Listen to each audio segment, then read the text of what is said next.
This is why I'm selling nukes differently than most other people. My nukes are very late, and I'll tell you why in this video, and the other 6 reasons why I'm doing it this way.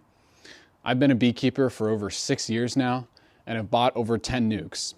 I've watched the best on YouTube, like Bob Binney, talk about making nukes. And so I wanted to make this video so people know why I'm making the nukes the way they are, and why I think that that's the best way to do it. For me, I'm not saying that's for everyone. So my nukes won't be ready till June 28th, and I live in Maine, and even for Maine, that's really late in the year. Most people sell their nukes, all of them, by mid-June.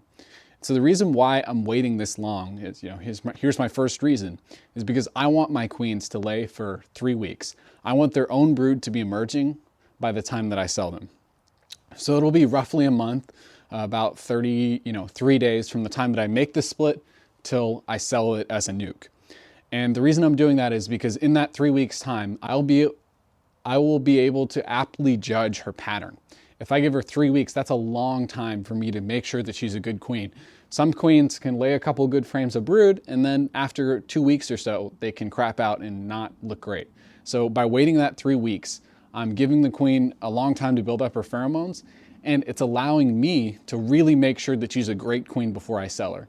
I'm gonna make over 20 nukes, 30 nukes, 22 queens should come back. And I'm only selling my 8 strongest queens, so you'll get one of my 8 best queens from those splits. I am grafting all the queens that I'm selling in these nukes. So other beekeepers graft when they're selling their nukes, but one mistake some beekeepers make is they graft way before there's enough drones. I could graft this coming week or maybe even this week if I want to. And the bees would make some cells and I'd be able to make splits. But by the time those queens came out in, mid-May, there would not be as many drones if I waited 2 more weeks. So I'm waiting. I'm not going to graft till there's tons and tons of walking drones in all the hives. Some people graft when they see purple-eyed drone brood, but I want to wait till there's a maximum amount of drones, like within reason. Like there would be more drones in mid-June than there would be in mid-May.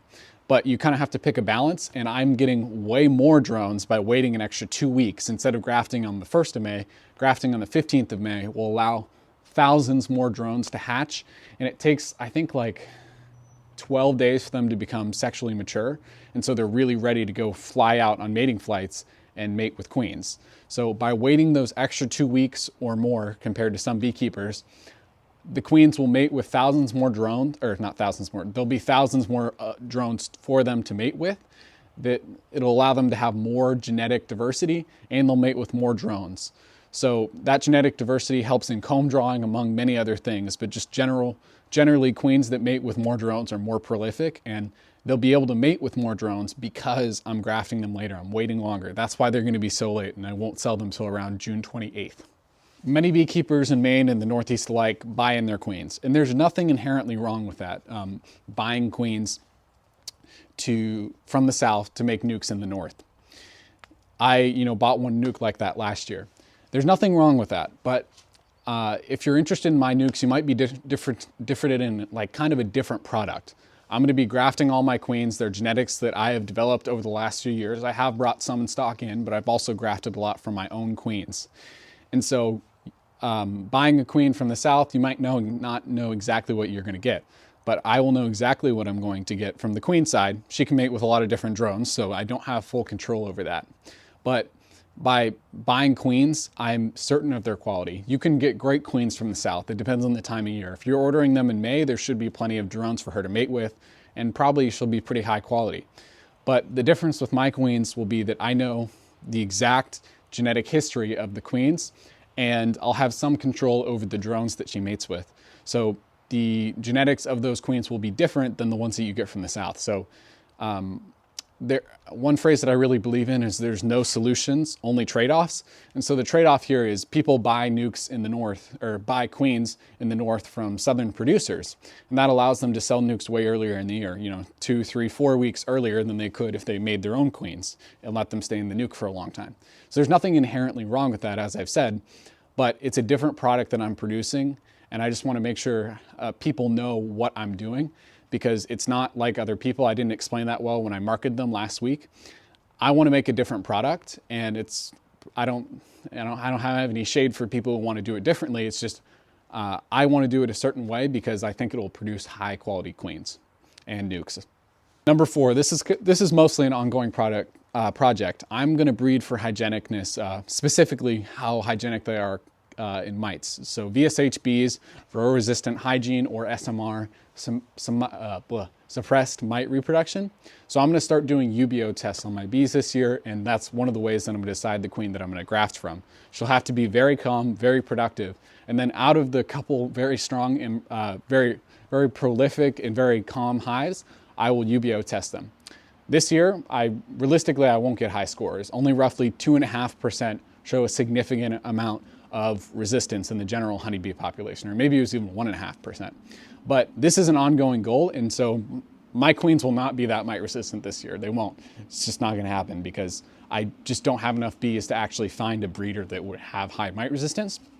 But in future years, I will hopefully get to that point where I actually have very mite resistant bees that, you know, maybe you have to do less treatments. Ideally, you know, someday way out in the future, I won't have to do any treatments, but we'll see where this all goes.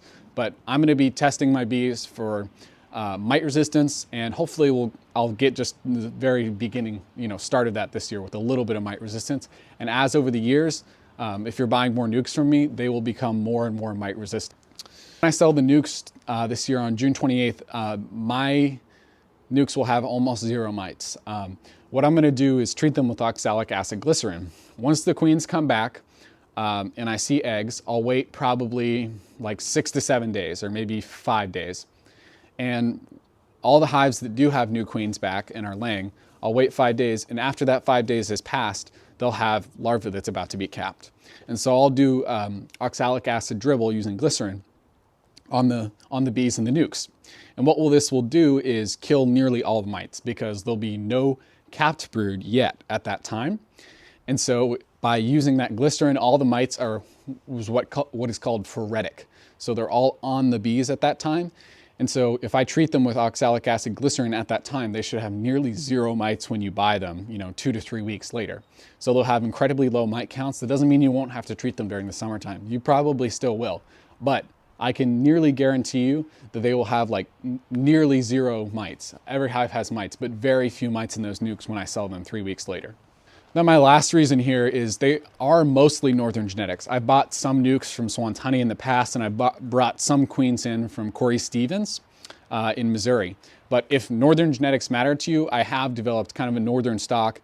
And last year I bred off of queens that pretty much exclusively were really small coming into spring and then blew up really, really quickly. Like one hive went from like a frame of brood, and then 2 weeks later they had like 4 or 5 frames of brood. So I'm grafting off the queens that absolutely explode during springtime, but are able to conserve food really well during the winter. So they wait till the natural resources are coming in and then they explode. I won't really be able to control my genetics fully because you never can control drones. And where my queens will be mating, or, you know, in Albion. So they'll mate with some of the Swan's Honey stock. And so that will give you some hybrid vigor from my bees and their bees. So it won't be completely my genetics because you can't really control the drones, but there'll be thousands of drones there for the queens to mate with. And so you'll get some hybrid vigor between the somewhat unique, I'm not saying it's like a completely different stock, but somewhat different traits that I have right now, meshed with the Swan's Honey bees that they'll be mating with. Now that you know why I'm making the nukes the way I am and that I'll be selling them, you probably want to see how I'm going to make them and how I'm going to split up my hives this year all the way from 17 to 40. Check out this video right here.